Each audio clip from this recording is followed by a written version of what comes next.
దేవునికి మహిమ కలుగును గాక. కూడి వచ్చిన వినుచున్న మీ అందరికీ ప్రభు పేరట వందనాలు, శుభాలు, మరణాత. ప్రియులారా, బాగున్నారా? మీ అందరూ బాగున్నారని నమ్ముతూ ఈరోజు మంచి వాక్యమును మంచి తలంపుతో మీ ముందుకు వచ్చాను. ప్రియులారా, ఈరోజు అంశం ఏంటంటే ఆత్మ బాప్తిసము అంతరంగ సంస్కారం. ఎలాగా సంస్కారం తీసుకుంటూనే ఉన్నాం. మనం అనేకమైన విషయాల్లో జాగ్రత్త కలిగి ఉండాలి. ఆత్మ బాప్తిసం అంతరంగ సంస్కారం. దీని కొరకు ప్రార్థించేద్దాం. మహోన్నతుడా, మహాగణుడు అయిన మా ప్రభువా, నీ కొందనాలు, స్తుతులు, స్తోత్రాలు. ఆత్మ బాప్తిసము అంతరంగ సంస్కారం అని ఈ మాటని నీ బిడ్డల ఎదుట ప్రభా ప్రకటించుచుండగా నీ ఆత్మ నడిపింపు, నీ సన్నిధి కాపుదలను దయచేసి నీ ఆలోచనతో నింపి బలపరచుమని దేవా, నీ దాసుడిని నన్ను నీ ఆత్మ రూపము ద్వారా, నీ ఆత్మ ఆలోచన ద్వారా నింపావని నమ్మొచ్చు, బలపరచవని నమ్మొచ్చు. దేవా, మీరే నీ బిడ్డలతో మాట్లాడమని, మీరే ఈ రాకడకు సిద్ధపాటు దినాల్లో ఉన్నామని, ఈ లోకములు అనేకమైన సూచక్రియలు జరుగుచున్నాయని నమ్మొచ్చు. ఈ సమయంలో నీ పాదములు ఎదుట ప్రార్థిస్తుండగా నా తలంపులు, నా ఆలోచనలు, నా ఉద్దేశములు మరుగు చేసి ప్రభా, నీవేమైతే ఈ దినాల్లో, ఈ కడవరి దినాల్లో ఏ మాటలైతే నువ్వు బయలుపరచున్నాయన్నావో, ఆత్మ బాప్తిసము అంతరంగ సంస్కారం అని ఈ మాటను వివరించుచుండగా నిలుచుదో నేనే కానీ మాట్లాడేది నీవే. ఎందుకంటే నేను మాట్లాడితే ఎవరికి అర్థం కాదు ప్రభా. కనుక మీరు నాలో ఉండి నీ బిడ్డలతో మాట్లాడండి. నా కంఠస్వరాన్ని బోరుగా వాడుకోండి. మీరే నీ వాక్య ఉపదేశమును బయలుపరచుమని ఆత్మరక్షణకర్త అనే దేవదేవిని పరిశుద్ధమైన నామమున అడిగి ప్రార్థిస్తున్నాను పరమ తండ్రి, ఆమేన్. మన తండ్రి అయిన దేవుని సన్నిధి సహాయము సదా తోడుగా ఉండి ఆయన రాకడకు సిద్ధపరచునుగాక, ఆమేన్. ప్రభునందు ప్రియా దేవుని బిడ్డలారా, ఆత్మ సంబంధమైన బాప్తిసం అంతరంగ సంబంధమైన సంస్కారం. ఆత్మ సంబంధమైన బాప్తిసం తీసుకోవాలి, అంతరంగ సంబంధమైన సంస్కారం తీసుకోవాలనేది దేవుని ఉద్దేశం. ఈరోజు వాక్య గ్రంథములో మనం చదువుతుండగా మార్కు సువార్త 1వ అధ్యాయము, మార్కు సువార్త 16వ అధ్యాయము ప్రియులారా 15 నుండి మనం చదువుతున్నప్పుడు ఇక్కడ కనబడుతున్న మాటలని గమనించాలి. మీరు ఇక్కడ ఏమంటున్నారంటే, మీరు సర్వలోకం వెళ్ళి సర్వ సృష్టికి సువార్త ప్రకటన చేయండి అంటున్నాడు. ప్రియులారా, ఆత్మ సంబంధమైన బాప్తిసం, అంతరంగ సంబంధమైన సంస్కారం పదాలు కొంచెం డిఫరెన్స్ ఉంటాయి, కొన్ని మన్నించండి. ఈ సంస్కారం అనే పదములో సంస్కారేకం అనేది వేరొక రకంగా ఉంటుంది ప్రియులారా, అది కాదు. కనుక ఈ సంస్కారంలో దేవుడు ఆయన శరీరము, ఆయన రక్తమును మనకి ఇచ్చుచున్నాడు. కనుక ఈ ఆత్మ సంబంధమైన బాప్తిసం తీసుకున్నప్పుడు అంతరంగ సంబంధమైన ఈ యొక్క ఎప్పుడైతే రొట్టెను, ద్రాక్షారసమును తీసుకుంటున్నావో అప్పుడే నిజమైన స్వార్థకుడిగా, నిజమైన ప్రార్థనా పరుడుగా, నిజమైన విజ్ఞాపన చేసేవాడిగా, నిజమైన దేవుని బిడ్డగా ఉంటావు అనేది లేఖనము చెప్తుందని నేను రూఢిగా మాట్లాడుచుంది. వాక్యం రూఢిగానే మాట్లాడుతుంది. అందుకబట్టి ఇక్కడ అంటున్నాడు, చూడ ఇక్కడేమో నమ్మి బాప్తీసు పొందినవాడు రక్షించబడుతున్నాడు, నమ్మకాన్ని. అందుకనే ఆత్మ బాప్తీసము అంతరంగ సంస్కారం. ఈ ఆత్మ సంబంధమైన ఎప్పుడైతే మనం బాప్తీసం పొందుకున్నామో, ఇక్కడ ఏమన్నా నమ్మి బాప్తీసం పొందినవాడు అంటే నమ్మని వానికి శిక్ష విధించబడుతుందంటే నీ ఆత్మ నీకేం చెప్తుంది? మంచి చెప్తుంది, చెడ్డ చెప్పదండి. ఆత్మ సంబంధమైన విషయాలు మనం ఎప్పుడైతే తెలుసుకుంటున్నామో, ఆత్మ సంబంధమైన విషయాలు ఎప్పుడైతే మనం ధ్యానం చేస్తున్నామో, ఆత్మ సంబంధమైన విషయాలు ఎప్పుడైతే మనం గ్రహింపగలుగున్నామో, ఆత్మ సంబంధమైన ఆలోచనలు మనం కలిగి ఉన్నామో, ఆత్మ సంబంధమైన ఉద్దేశాలతో మనము మాట్లాడుతున్నామో, అది ఖచ్చితంగా చక్కటి బోధగా ఉంటుంది, చక్కటి మాటలుగా ప్రభు నీతో మాట్లాడించాలి. పిల్లరా, ఈ ఆత్మ బాప్తిసం ఏదైతే ఉందో ఆత్మ సంబంధమైనది. ఆత్మకు నీ శరీరము శుద్ధిపరచాలని ఆత్మ ఆరాటం ఎక్కువ.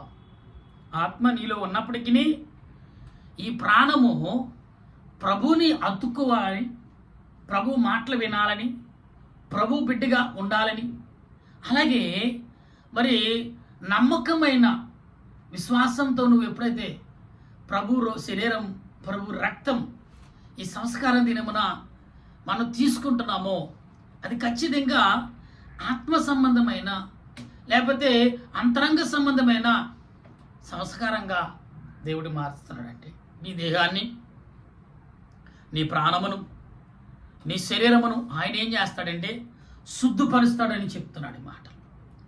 ఎందుకు ప్రభు ఈ మాటలు చెప్తున్నాడు? అసలు ప్రభు చెప్పవలసిన విషయం ఏంటి అంటే ఇక్కడ అంటున్నాడు,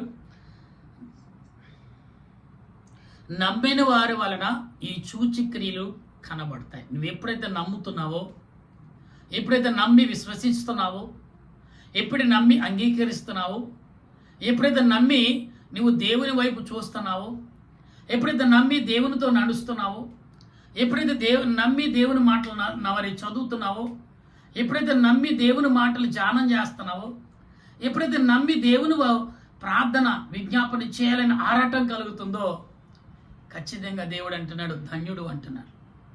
ధన్యుడు.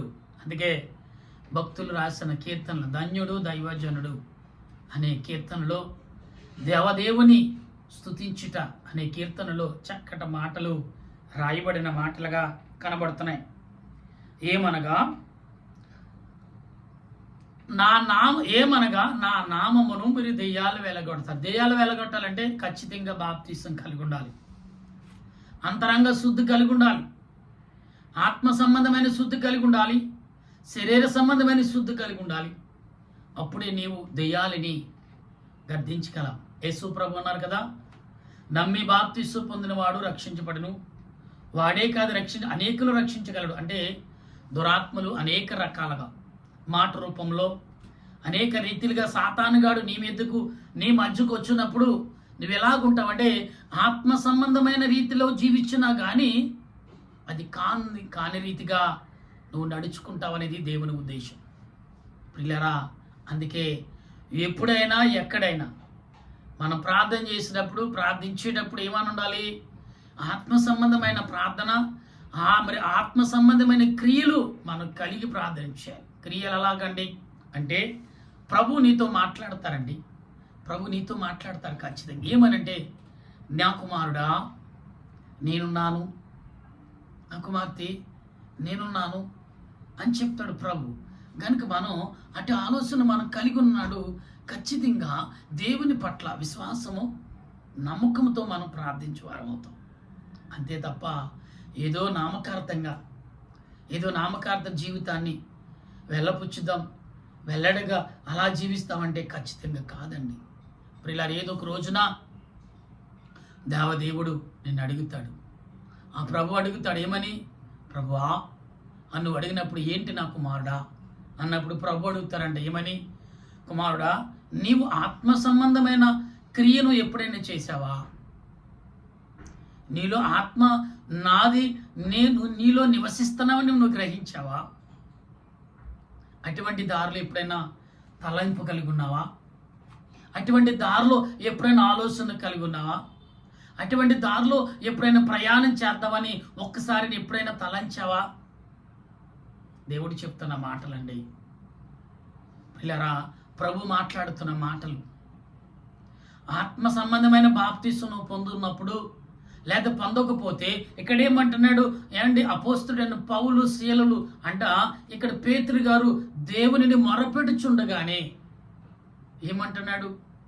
ఏమంటే పేతురు గారు ఇక్కడ ప్రభు శిష్యుడు ప్రార్థిస్తుండగానే పరిశుద్ధాత్మ దిగి వచ్చి అక్కడ అందరూ ఆవరిస్తున్నప్పుడు అందులో అన్యులు కూడా ఉన్నారని మనం రాత్రి కాలంలో తెలుసుకున్నాం. అంటే ప్రభువుని ఎరగని వారు. అప్పుడు పేతురు గారు ఏమన్నారు, ఇదిగో వీరు ఆత్మ సంబంధులుగా వీరు కలిగి ఉన్నారు కదా, ఇప్పుడు శరీర సంబంధమైన శుద్ధిని వారికి కలగజేయండి అన్నాడు. ఎందుకన్నాడు ఆ మాట? ఎందుకంటే ప్రియులరా, ఆత్మ సంబంధమైన శుద్ధి నువ్వు కలిగి ఉండొచ్చు, దేవుడు నీకు ఇచ్చుండొచ్చు, కానీ శరీర సంబంధమైన శుద్ధిని కలిగి ఉంటేనే అప్పుడే నీ శరీరము మరొక్కసారి నీ ఆత్మను మరి ఎదుర్కోగలదు, లేకపోతే ఆత్మను పొందుకోగలదు. ఆత్మ ద్వారా అలంకరించుకుని మరలా నువ్వు పునరుద్ధానం దినమున ప్రభుతో ఉండగలవంటే ఆనాడు ఏలియా కానీ, ఏమండి ఆనోకు కానీ, మోషే కానీ, ఏమండి అబ్రహాము కానీ, ఏమండి అలాగే మరి చూడండి ఇసాకు కానీ, యాకోబు కానీ, ఏమండి అపోస్తలుడైన పౌలు కానీ, యోహాను గారు కానీ, ప్రియులరా ఇలాగ చెప్పుకుంటే ఎందరో ఉన్నాడు, ఎందరో భక్తులు అక్కడ నువ్వు తలుస్తావు. వారు అక్కడ దేవుడు ఇప్పుడు ఆజ్ఞాపిస్తున్న వారు అక్కడి నుంచి వచ్చి వారి శరీరాలను అలంకరించుకుని పరలోకి వెళ్ళిపోవచ్చు వారు. కానీ అందరితో పాటు నీతో నాతో మనందరితో పాటు వాళ్ళు కూడా వెళ్ళాలి. మన పితృడైన అబ్రహాము కూడా నిద్రించిన వాడే. ఆయన దేహం కూడా ఏదో ఒక రోజున మనతో పాటు లేదా మన పితరులతో పాటు ఆత్మ ఏంటి ఆ దేహాన్ని అలంకరించుకుని మనతో పాటు పరలోక రాజ్యంలో చేరతాడు. ఇప్పుడు ఆత్మ సంబంధుడిగా పరలోకంలో ఉన్నాడు అబ్రహాము గారు. ప్రియులారా కనుక మీరు ఏం కలిగి ఉండండి? ఆత్మ సంబంధమైన బాప్తీసం, ఏంటి శరీర సంబంధమైన రక్షణ ఆదరణ కలిగి ఉండాలి. అందుకనే ఆత్మ బాప్తీసము అంతరంగ సంస్కారం మనం కలిగి ఉండాలి. అప్పుడే ప్రభు పట్ల నీవును నీ పట్ల ప్రభువును కలిగిన వారిగా ఉంటారనేది ప్రభు చెప్పుచున్న మాట. కొత్త భాషలు మాట్లాడుదురు, పాములు ఎత్తు పట్టుకుందరు. చూడండి ఇక్కడ మరణకరమైన, మీరు పాములు ఎత్తు పట్టుకుంటారంట, మరణకరమైన ఏదు తాగినా గాను మీకు హానిచ్చేది. ఎందుకంటే మీ లోపల ఏముంది? శరీరం ఏం అలంకరించుకుంది? ఆత్మ సంబంధమైన బాప్తిసం పొందింది శరీరం. అలాగే అంతరంగమైన మరి సంస్కారం పొందుతున్నావు శరీరమును. ఏమంటే ప్రభు శరీరం ద్వారా, శరీర రక్తము ద్వారా ఈ దేహం నింపబడింది. ఇప్పుడు నువ్వేమి తాగినా, తెలియకుండా ఏమైనా త్రాగినా, సాతానుగడు ఏదని నీకు పెట్టినా అది నీ శరీరంలో ఇమడదు, నేను పాడు చేయదని ఇక్కడ చెప్తున్నాడు. ఆత్మ శరీర సంబంధంగా ఏమి తినినా, ఏమి తాగినా, విషము తాగినా కూడా అది నీకు పనిచేయదని ఇక్కడ మరి భక్తుడైనా చూడండి ఎవరండి చెప్తున్న ఈ మాటలు? గమనించిన ప్రియులారా, మార్కు గారు చెప్తున్నారు. మార్కు గారు ఎందుకు చెప్తున్నారు ఈ మాటలు? ఆయన అనుభవించాడు కాబట్టి, ఆయన కలిగి ఉన్న, ఆయన అటువంటి మరి ఫేస్ చేశాడు కాబట్టి, అటువంటి ఎదుర్కొన్నాడు కాబట్టి ఈరోజు నీతో చెప్పగలుగుతున్నాడు. జాగ్రత్తమని అంటున్నాడు ప్రభు.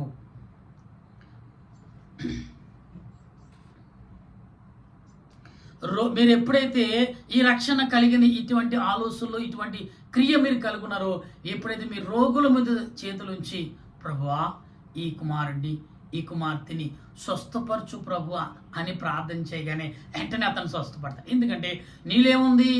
ఆత్మ సంబంధమైన బాప్తిసం ఉంది, అంతరంగ సంబంధమైన రక్తము శరీరము ఉన్నది. తీసుకున్నావు దైవజనుడు ద్వారా. అది ఏం చేస్తుంది? ఊరికినే ఉండదు. అందుకే దేవుని వాక్యము బలము గలది, సజీమ గలది, రెండంచెగల వాడిగల ఖడ్గము, ఎటువంటి ప్రాణాత్ములను, కేళ్లను, మూలుగులను విభజించున మట్టుకు దూరుచు హృదయక తలంపులను ఆలోచింపచేయుచున్నది అని ఏ రకంగా చెప్తున్నా? నీవు ఆత్మ సంబంధమైన క్రియ కలిగున్నా, అంతరంగ సంబంధమైన క్రియ కలిగున్నా, అప్పుడు నీ దేహము ఏమైందంటే పరిశుద్ధాత్మతో నింపబడి ఉన్నది. అప్పుడు నువ్వే పని చేసినా సక్సెస్ఫుల్ కానీ అన్నారి సక్సెస్ కానీ అన్సక్సెస్ ఉండదు. నాన్ సక్సెస్ అంటే సక్సెస్ లేకుండా నువ్వు ఉండలేవు. ఎందుకంటే నీ నోటి వాక్యము, నీ నోటి వాక్కు దేవుని దయనది. నీ ప్రార్థన దేవుని అనేది. అందుకే ప్రార్థన ఎక్కడికైనా వెళ్ళగలదు. నువ్వు వెళ్ళకపోవచ్చేమో కానీ నీలో ప్రార్థన, నీ మాట ప్రార్థన దేన్నైనా జయించగలదు, దేన్నైనా గెలవగలదు, దేన్నైనా సాధించగలదు, దేని మధ్యనైనా విమడగలదు, దేన్నైనా గద్దించగలదు, దేన్నైనా సాధించుకొచ్చి నీ ఎదుట నిలబెట్టగలదు. అదే ప్రార్థన. అందుకనే ఆత్మ సంబంధమైన ప్రార్థన, అంతరంగ సంబంధమైన ప్రార్థన, అంతరంగమైన ఉద్దేశం, అంతరంగమైన ఆలోచన, అంతరంగమైన విజ్ఞాపన మనకు కలిగిన నాడు ఖచ్చితంగా నువ్వు చేసింది ప్రతి కూడా సక్సెస్ 100% సక్సెస్ఫుల్ అవుతుంది. అర్థమవుతున్న మాటలు మీకు ప్రియులారా గమనించండి. అందుకనే ఆత్మ సంబంధమైన శరీర శుద్ధిని ఉండాలి. అప్పుడు అంతరంగ సంబంధమైన శుద్ధిని దేవుడు ఆటోమేటిక్గా నీకు కలగజేస్తాడు. ఆత్మ సంబంధమైన శుద్ధి కలిగి ఉన్నాడు అబ్రహాము. అంతరంగ సంబంధమైన శుద్ధిని దైవజనుడు ద్వారా తన దగ్గరికే పంపించాడు. ఒక దైవజనుడు వచ్చి, అబ్రహాము, ఇదిగో ఆత్మ సంబంధమైన శుద్ధి కలిగిన అంతరంగ శుద్ధిని దేవుడు నన్ను పంపించాడు, ఇదిగో నువ్వు తీసుకో అని రొట్టి ద్రాక్షాసారం ఇచ్చాడు ఆయనకి. పిల్లరా, మనం గమనించాలి ఒకసారి. ఎవరు లేనప్పుడు, ఎవరు కానప్పుడు దేవుడే స్వయంగా నిన్ను నీ బాగోగులు చూస్తాడు. ఎవరు లేరండి, ఒంటరివాడిగా ఉన్నాం. నువ్వు దేవుని పట్ల ప్రాధేయపడుతున్న తండ్రి, నాకు ఈ నెలలో నాకేమి లేదు, ఆత్మ సంబంధమైన అంతరంగ సంబంధమైన ఆత్మశుద్ధి ఆహారం నాకు దొరకలేదు ప్రభు అని కన్నీరు కార్చినప్పుడు ఏదో రకంగా నీ అద్దకు దేవుడు దాన్ని దయచేస్తాడు. ఎంతమంది లేరు అలాగా? హాస్పిటల్లో ఉన్నవాళ్ళు, అనారోగ్యంతో ఉన్నవారు, మేము వెళ్తే అక్కడ మైలు పడుతుందేమో, మేము వెళ్తే ఇబ్బంది పడతారేమో అనుకున్న వాళ్ళకి ఈరోజు మరి సంస్కారము దొరుకుతుంది కదా. చాలామంది సేవకులు వెళ్ళి వారికి సంస్కారం ఇస్తారు.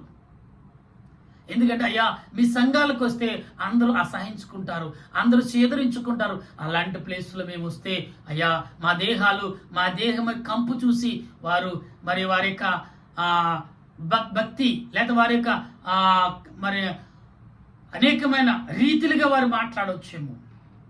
కాబట్టి వారికి అటువంటి దేవునికి అవమానకరముగా మేము ఏ పని చేయలేమయ్యా, కనుక మీరు మా పట్ల దయ చూపించమని అప్పుడు భక్తులను అడిగినప్పుడు భక్తులు వెళ్ళి వారికి మరి సంస్కారం ఇచ్చిన వారు ఎందరో ఉన్నారు. ప్రియులారా, ఒకసారి ఆలోచించండి. ఈ రాత్రి కాలంలో ఆత్మ సంబంధమైన బాప్తీసును పొందినప్పుడు అంతరంగ సంబంధమైన సంస్కారం దేవుడు నీకెందుకు ఇస్తాడు?